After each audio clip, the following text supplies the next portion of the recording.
Now let's continue with that political civil war that's raging in Rivers State, a growing political conflagration that appears to be turning the state towards anarchy. On one side of the conflict is the former governor of Rivers State, now minister of the Federal Capital Territory of Abuja, Nyesom Wike.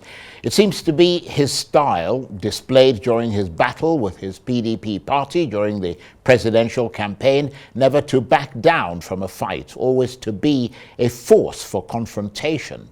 But on the other side, his opponent, the incumbent governor of Rivers State, Sim Fubara, also seeming to find strength in conflict, as Mr. Wike reportedly ordered the 27 lawmakers loyal to him to defect to the APC.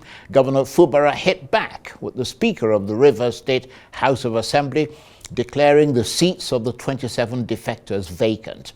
And as the crisis swirled, Governor Fubara defiantly presented the 2024 state budget to just 5 members of the House of Assembly, the 5 who remain loyal to him. So every day, a new twist to this thriller of a political drama. So where does the leadership of the People's Democratic Party stand in all this? After all, the PDP is supposed to be the ruling party in Rivers State.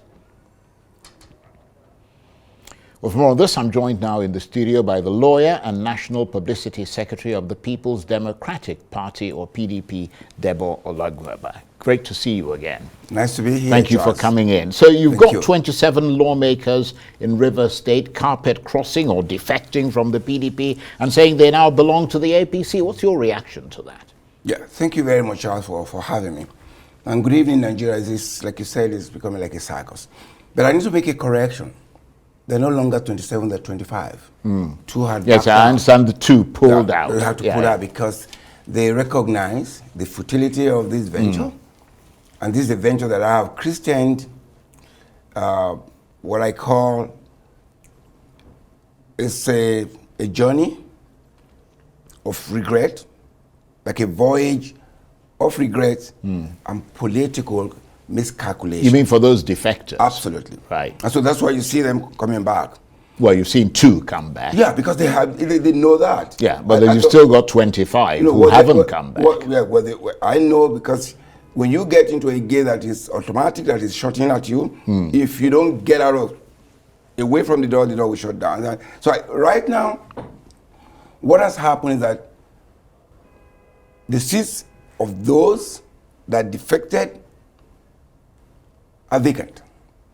That is not me saying that. That was the Constitution provides for. In Section 109, subsection 1G, the proviso there that you cannot defect to another party if you are elected on the platform of one party. Because in any event, there are no independent candidates in Nigeria. Yeah, but the governor of Cross River State, Ben Ayade, the former governor of Ebonyi State, Dave Umahi, they both defected. Okay. So, I mean, is there anything that suggests that this is going to be different with these 27? Let's say this, and these are the clarification we need to make. Right. Constitutionally, that's one of the reasons why in this democracy, we must begin to develop it more so that people can be responsible when they are elected. For the governors, there are no provisions in the Constitution. So they can defect, as it were, and then get away with practically murder. But for a legislation, for anybody who is elected into their parliament, and you defect from the party that sponsored you, then Section 109 for the State Assembly gets you. For the House of Representatives and the Senate, Section 89 takes care of you. Right. So the governors have that kind of leeway. But again, if we must be a democracy that is responsible... Well, are you sure of that interpretation? I'm not questioning your legal sort of... I'm going to give you more... Because you are a lawyer, but I've heard other lawyers using that as an example. Okay, well, I'll give you an example of that. In 2015, and I will crave your indulgence, the highest court in this country is the Supreme Court. And incidentally, that matter came from Ondo State, where I come from. In the case of Abegunde and Ondo State House of Assembly and others, he defected to then ACN, and of course went to court. And the Supreme Court, from the trial court to Court of Appeal to the Supreme Court, same outcome. And I crave your indulgence, just 1 minute to read the decision of the Supreme Court. Sure. Yeah. And it says this: the principle enunciated by the Supreme Court in the two cases of Feleko and Goni in 1983 and federal government Attorney General and Abubakar is to the effect, and this is critical, that only such factionalization, fragmentation, splintering, or division that makes it impossible or impracticable for a political party to function as such will justify a person's defection to another party and the retention of his seat. And hear this. Right. The division must affect the entire structure of the political party at the center. That is to say, national leadership. Otherwise, and this is key, right, otherwise, as rightly held by the trial court and the Court of Appeal in this case, the defector automatically, the word, automatically loses his seat. Right. So it's not enough for there to be a crisis in Rivers State PDP. No. It must also be on the national level, right? Because the Rivers State is just a part of the whole. Right. And so the definition of a division means at the center. Right. And it means at the national level. And today, PDP is one at the national level. We have National Working Committee that is united. We have the BOT that is united. We have Governor Forum that is united. And we're one. And there's no division, no factionalization. Yeah, but they might challenge that. And I'm wondering why you've written a letter to INEC. Yes. But many people see that as a weak gesture. And I'm wondering why you haven't gone to court to get the courts to force action to be taken against those defectors. Right. I'll reveal a couple of things today. We had a meeting today. Number one, this is the premise. We're a party that is systematic and detailed in our approach to things.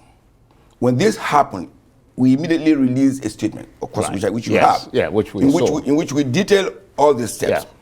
But because we go by order, we then held a meeting at the end of this so that we can take a holistic approach to all of this. So today we held a meeting and we have issued a release on that statement. Number one, we have to notify INEC, which has been done. We have to demand from INEC for them to begin to prepare for the conduct of election to fill the vacancies. So that's the process. That's the process. Number three, we've directed the legal advisor to proceed with that process. Okay. But however, this is the challenge about this democracy. We have a constitution. We have the Supreme Court analyzing the details of that and clarify it. We are just a nation that is not serious about this democracy. If indeed we are, that shouldn't be an issue. When you resign, you just automatically get out because you know. Yeah, you know what the law is. I know what the determination is. So it doesn't need to have to go to court. Again, just because that's another waste of time, judicial time. Resources, and then trying to go ahead and not play politics as you should be, because this is democracy. If we're truly a law-abiding nation that follows the rule of law, there's a constitution. And the clarification, if any, has been made by the Supreme Court. Right. Why are we talking about we going to court? I understand the point you're making. Ideally, in the normal and that's a good point. We shouldn't be going to court. But let me ask you this then, because that's an issue that we'll have to see how it sort of unfolds. But what about that which is within your control? And I mean, you're the PDP. Why is Nyesom Wike still in the PDP? How is it that he can do what he likes and lord it over the party, and they seem unable or even afraid to take action against him? Well, I like the word "seem to." That's your own. That's the way. Well, it has to be a measured assessment. That's the way it appears to you. But there are more issues about this. Number one, let me make a clarification. There's not one individual that is bigger than the PDP. Take that to the bank. Not one. Now, a political party, for whatever it is worth, is comprised of people with different characters, different orientation, different interests, and their own persuasion. In doing that, in managing a party, what you do is to ensure that you try how you can have a consensus among these conflicting interests. And then you can come in with a consensus. Now, you recall that before the election, we had all these challenges in the party.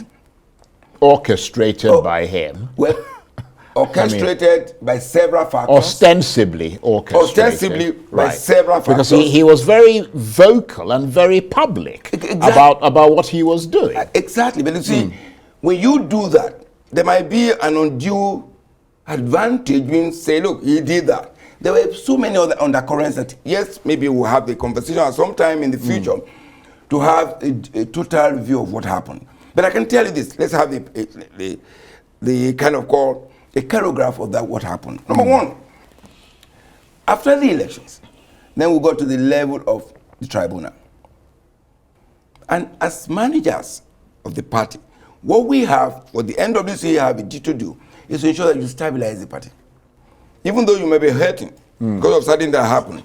And what we did are indicative of managers who are sensitive and who believe that, yes, we are not managing a business where you can fire anybody to say you are not, you can get out, but we're managing interests, people with different backgrounds. So we're looking at that. And there are so many other undercurrents that, again, haven't come to fore until we have what I call a post-mortem analysis, which, of course, has begun. Certainly setting up some committees to begin to do that.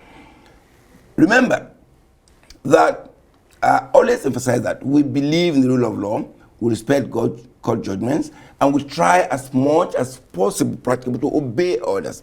There are existing orders which are still pending that even contain us from taking some certain action. However, because we believe that this is an interest of human beings, of different constitutions, we need to take care of that. But to come and to imagine that it is difficult for the party to take action without prejudice. You will remember there was a time just before the election, right after the election, we had some disciplinary action taken. Right. And we said, look, perhaps this is not the auspicious time to do it. We reversed them. But the reversion was without prejudice to our own ability as managers of the party, in line with the Constitution, to take action that are consistent to deal with situations that are not consistent, that are not in agreement with the position. Well, I have to be honest with you, it's sounding like a lot of verbiage. We're almost out of time. Yeah. Let me ask you this. What about Governor Fubara himself? What is his status within the PDP? Because people are wondering what support the national PDP is giving to him as the governor, an incumbent PDP governor in Rivers State, as he faces the crisis. Charles, I'm not going to tell you here what I have as my internal processes of having to talk to my own governor or members of our party. What I can tell you that behind the scene, not before the clear lights, is the fact that there are rapprochements behind the scene, which is important in managing human interests and situations like this.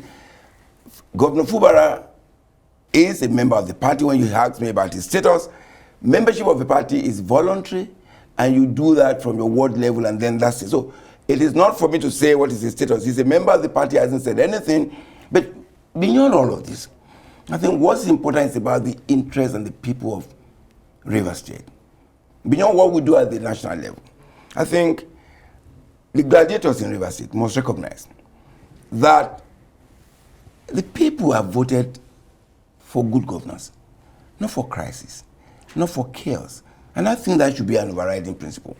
But I recall that in the case of Cross River, where 22 lawmakers defected, and they still were promptly declared vacant, Justice Taiwo said something to the effect that he hoped in one day will come to a point where people would lose their seat as soon as they defect. So you don't call crisis for the people. Right. The people did not vote you to go and defect. They voted you on a platform, and indeed, votes are not transferable. You can't transfer the vote because you don't own it. Okay. So that's where we are. We have a good relationship with all our governors. We're working beneath the lights to ensure that that relationship, having regards to the interests and the well-being and the safety of the people of Rivers State. Okay. Debo, I want to thank you very much indeed. Always a pleasure to have you on the program. Debo Ologunagba is a lawyer and National Publicity Secretary of the People's Democratic Party. Thank you very much. Thank you, sir.